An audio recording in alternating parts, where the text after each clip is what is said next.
искусственному интеллекту люди смогут перейти всего на 3-дневную рабочую неделю. О чудесных планах на будущее цивилизованного мира рассказал Билл Гейтс. Он отметил, что рабочие места искусственный интеллект у людей не отберет, а наоборот упростит жизнь настолько, что много работать не придется. С вами Нехта. Все самое важное и интересное на этот час. Дело сдвинулось с мертвой точки. Израилю передали 13 заложников Хамаса, кроме того и 12 граждан Таиланда.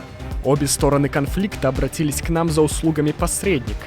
С самого начала операции мы заявили, что готовы выполнять эту специфическую роль. Тяжелая зима на пороге. Россия могла накопить около 900 ракет для ударів по Україні. 100 ракет в місяць вони можуть виготовляти.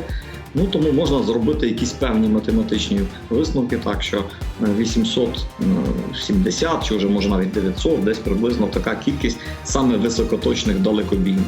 Россия кинула Армению на деньги. Пашинян недоволен и требует возмещения ущерба. Ведутся дискуссии о механизмах, с помощью которых можно было бы решить эту проблему. Например, одним из вариантов может быть сокращение суммы денег, выплачиваемых Россией из долга Армении. Это не единственный вариант. Доброе утро, дорогие подписчики! Не проходите мимо. Если вы нас смотрите сейчас, поставьте лайк этому видео. Ваша активность говорит YouTube о том, что мы вам интересны, и это очень помогает продвижению наших видео. Итак, врываемся в новости. Израильские СМИ сообщают, 13 заложников передали Красному Кресту. Они уже пересекли границу с Египтом и были приняты представителями Красного Креста и полумесяца на пограничном пункте Рафах. Далее, по плану, заложников передадут представителям Израиля, а те отвезут их в аэропорт ближайшего египетского города Аиш и оттуда самолетом на израильскую авиабазу. Обе стороны конфликта обратились к нам за услугами посредника. С самого начала операции мы заявили, что готовы выполнять эту специфическую роль, и я думаю, что в основе этой роли нейтрального посредника лежит доверие, которое МКК устанавливает со сторонами конфликта. Также обстоит дело и в других ситуациях, например, в Судане, где мы содействовали эвакуации детей, или в Нагорном Карабахе, где мы содействовали эвакуации тяжелораненых. Принцип тот же. Кроме того, были освобождены 12 граждан Таиланда. По данным BBC, по меньшей мере 19 тайских фермеров были похищены боевиками Хамас на юге Израиля во время нападения 7 октября. Многие из них до сих пор считаются пропавшими без вести. На границе Газы и Египта побывали испанские и бельгийские премьеры и снова призвали стороны к прекращению боевых действий. Я приветствую соглашение об освобождении некоторых заложников и установлении гуманитарной паузы, подчеркивая при этом, что все оставшиеся заложники должны быть освобождены. Я также подтверждаю право Израиля на самооборону, но он должен делать это в рамках правил и ограничений, налагаемых международным гуманитарным правом. А этого не происходит. Неизбирательные убийства ни в чем не повинных гражданских лиц, включая детей, совершенно неприемлемы. Под Керченским проливом россияне собираются построить туннель совместно с китайцами. О переговорах между РФ и КНР по этому поводу пишет Вашингтон-Пост. Российские и китайские бизнесмены якобы провели секретные переговоры о потенциально возможном безопасном маршруте из оккупированного Крыма. Стоимость проекта $5 миллиардов и может занять годы. Но, впрочем, сообщается, что китайцы готовы присоединиться к этой строительной авантюре. Москва может рассматривать тоннель как долгосрочную инвестицию в безопасное соединение с оккупированным Крымом. Проект создаст политические и финансовые риски для Китая, никогда официально не признававшего аннексию Крыма Россией, и чьи компании могут попасть в ловушку экономических санкций, которые США и ЕС наложили на Россию.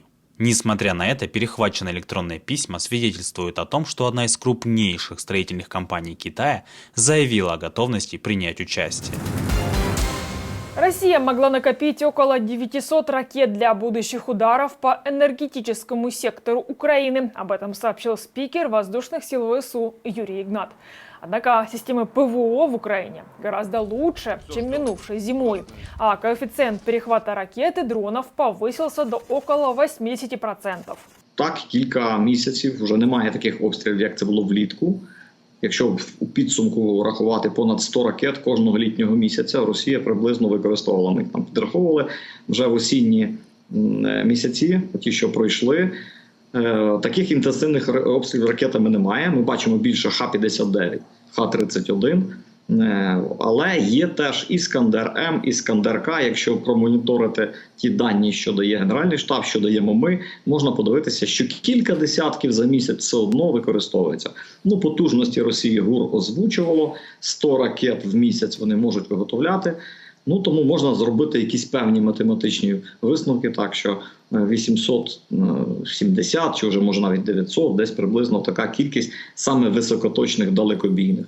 Окрім тих, про які ми щойно з вами згадували, це ракети авіаційні Х-59, Х-31 чи Х-35, а також Онікси, ракети С-300 і так далі. Ми говоримо лише про далекобійну високоточну зброю, опираючись на ці цифри Головного управління розвідки. О том, что Украина лучше готова к зиме, чем в прошлом году, сообщил официальный представитель военно-морских сил Украины Дмитрий Плетенчук. По его словам, страна подготовилась к зиме с учетом прошлогоднего опыта. А у РФ все-таки уже нет тех ресурсов, какие были в первый год войны. Ко второй военной зиме подготовились не только инфраструктура, энергетическая, транспортная и другие, но и национальная система реагирования на угрозы. Тому, відповідно, ця зима має проходити для нас легше, ніж минуло. Це не привід розслаблятися, не привід ігнорувати повітряні тривоги, тому що небезпека ракетна, вона досить серйозна, коли вона відбувається. Тим не менш, якщо брати нашу складову компоненту морську, наприклад, і говорити про калібри ті самі, про ракети калібри, по-перше, слід зазначити, що росіяни залишилися в логістичному розриві. Тобто кораблі вони передислокували до Новоросійську, а ракети при цьому залишилися в Севастополі. Россияне в Украине несут массовые потери в результате украинских высокоточных ударов ракетами большой дальности по позициям далеко за линией фронта. Британская разведка подсчитала, что как минимум несколько десятков российских военных погибли за последние 10 дней. 10 ноября 2023 года более 70 российских военнослужащих погибли в результате удара по колонне грузовиков в 23 километрах от линии фронта в селе Гладковка Херсонской области. Еще десятки военных погибли 19 ноября в результате удара по деревне Кумачево, расположенной на 60 километров вглубь контролируемой Россией территории в Донецкой области. На момент удара ВСУ находились на массовом мероприятии, церемонии награждения или концерте. Обычно военные хорошо осведомлены о дальности действий систем вооружений противника. Однако в условиях длительных боевых действий командование вынуждено балансировать между двумя задачами – держать войска рассредоточенными и менее уязвимыми для ударов в целях сохранения контингента и проводить коллективные мероприятия в целях поддержания боевого духа. 105 сотрудников маркетплейса Wildberries в Подмосковье доставили в военкомат. Часть из них могут отправить на срочную службу, если выяснится, что они попадают под осенний призыв, утверждает канал ШОТ. Ранее на склад Wildberries приехал ОМОН. Десятки силовиков отлавливали мигрантов, которые недавно получили российский паспорт. Некоторым вручали повестки в военкомат. Им вменяют нарушение миграционного законодательства или уклонение от воинского учета. В пресс-службе компании отметили, что в связи с обысками возможны перебои с отгрузкой и выгрузкой товаров. В общей сложности 8 тысяч сотрудников не могут выйти на работу. Все эти процедуры, которые происходят, они все сводятся к запугиванию, они сводятся к тому, что силовики прекрасно понимают, к кому они приезжают, к людям запуганным, к людям, которые очень часто получают не совсем проверенную информацию об их правах и обязанностях, к людям, которые точно не пойдут жаловаться или как-то сильно отстаивать свои права, потому что они, опять же, запуганы. И, собственно, из-за этого вся вот эта процедура призыва, которая у нас описана детально в законодательстве, она превращается в фарс. Таким образом, там повестки, например, вручают полицейские, людей там сортируют на тех, у кого есть гражданство, у кого такого гражданства нет. Всех их везут по автобусами в военкомат, там дальше кого-то ставят на учет, кого-то пытаются призвать, а кого-то заставляют подписывать контракт. То есть понятно, что на любом из этих этапов человек имеет право и обратиться к правозащитникам, к юристам, к адвокатам или вообще, например, отказаться от получения этой повестки. Если даже его дальше везут в военкомат, то предпринимать любые попытки, чтобы из этого военкомата уйти. Даже если у него там, например, паспорт заберут и не будут выпускать. Также вызывать полицию, военкомат, вызывать скорую, то есть активно этому противодействовать. Облавы на новых обладателей паспортов РФ зафиксированы этой осенью также в Калужской области, Нижнем Новгороде, Красноярске, Челябинске, Перми, Петербурге, Чувашии, Белгородской и Саратовской областях. В Калужской области у мигрантов не принимают документы для получения гражданства, пока те не подпишут контракт на участие в войне. Этот осенний призыв самый жесткий за всю историю. По крайней мере в Москве и области. Облавы и призывы одним днем и раньше были в Москве, но в гораздо меньших масштабах. Если раньше можно было предпринять меры и предотвратить незаконный призыв, то теперь это практически нереально. Если раньше подобных массовых облав и рейдов не было, то теперь они чуть ли не каждую неделю происходят. Новоиспеченные граждане России – удобный ресурс, они безмолвны и почти бесправны. Обществом они воспринимаются враждебно. Утром деньги, вечером ракеты. Или как Россия кинула Армению на деньги. Пашинян недоволен и требует возмещения ущерба. По словам премьера, Ереван заплатил Москве крупную сумму за поставку вооружений, которых так и не получил.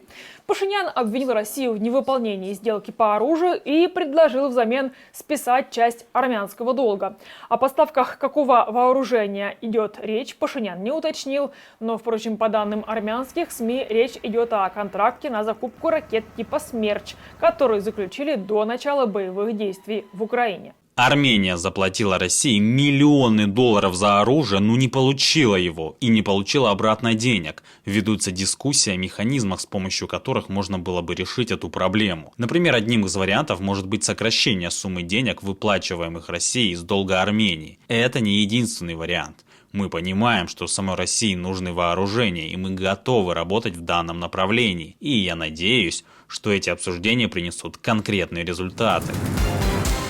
200 мигрантов из разных стран, которые пытались с российской стороны попасть в Финляндию, останутся в России. Ну а 55 отправят на единственный еще работающий КПП на границе с Финляндией. Об этом заявил губернатор Мурманской области. Таким образом, ситуация со скоплением мигрантов на российско-финской границе на пункте пропуска Сала в Кандалакшском районе урегулирована, сообщил Андрей Чибис. И, конечно же, во всем виновата недружественная Финляндия, которая закрыла все, кроме одного, пункты пропуска. Напомню, что по решению финских властей единственной открытой точкой на границе с Россией на ближайший месяц будет КПП Раja-Jooseppi. Европейские власти обвинили Россию в очередной попытке создать мигрантский кризис на границе с ЕС. У нас есть скопление в Кандалакшском районе тех беженцев, жителей иностранных государств, которые прибыли к нам для того, чтобы транзитом через Российскую Федерацию попасть в Финляндию. Финляндия жестко ограничила пропускную способность, уведомила и объявила о закрытии всех пропускных пунктов, кроме одного на территории Мурманской области. Соответственно, до этого были закрыты пункты пропуска в Карелии. Соответственно, конечно, к нам увеличился поток беженцев. Естественно, беженцев мы не можем оставить в снегу и на морозе без обогрева и питания. Мы очень внимательно следим за ситуацией. При необходимости мы можем закрыть границу, но сейчас мы не видим в этом необходимости. К нам прибыло около 30 человек, но наши пограничники направляют их обратно в Россию. У нас готов план на случай самого худшего развития событий. Мы готовы его реализовать, если потребуется. Но пока в этом нет необходимости. На этом ставлю точку. Благодарю, что были с нами. Если вы хотите получать информацию более оперативно, приглашаю присоединиться к нашей многомиллионной аудитории в Телеграме или Иксе. Поблагодарить нас за работу можете с помощью кнопки «Спасибо» под этим видео, ну или по ссылке в описании. До новых встреч, хороших новостей. Слава Украине! Живе Беларусь!